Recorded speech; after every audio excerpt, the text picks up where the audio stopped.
Okay, here's the huge Bull Run map. Down here is Manassas Junction with Reno's Corps. Here's the South Road that comes up. It's got Porter's Corps. You got Heintzelman's Corps up there, along with all of Pope's Army of Virginia baggage and artillery. However, the battle itself takes place right here. So I'm going to bring the camera down and focus it on this area right here, and you'll see these other troops as they come in later in the battle.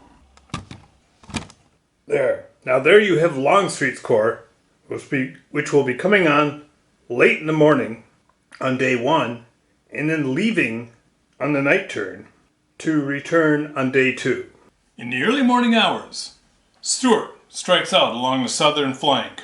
Union artillery crests Stony Ridge, and the rest of the line prepares to assault Jackson's redoubt.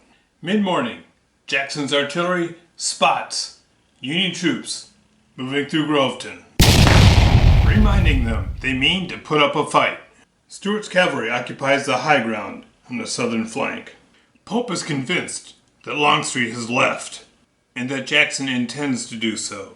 He means to nab Jackson, and he assaults with everything he's got.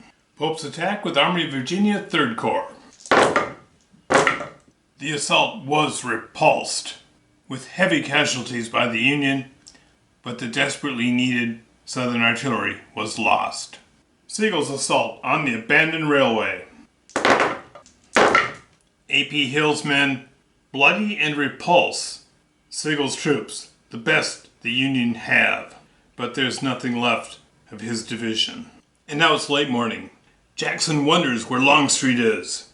He desperately needs him to shore up his southern flank as he pulls his northern flank back. Pope orders the artillery to fire on Jackson's troops on Sudley Mountain. To no effect. It's late morning, and Longstreet's corps has finally appeared. Jackson pulls Hood's troops into his southern flank. The rest of Longstreet's men will be coming in along the south. Meanwhile, the Union troops scramble to reorganize their lines after the morning's attack. Pope's artillery opens up on the Confederate line. Not without effect. Down here, the Union assault on Confederate cavalry. Stuart's men simply ride off. Porter's assault in the center. And Jackson's troops are driven off the mountain.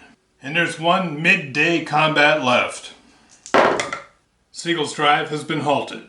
It's mid-afternoon, and the fighting gets hot in the mid-afternoon.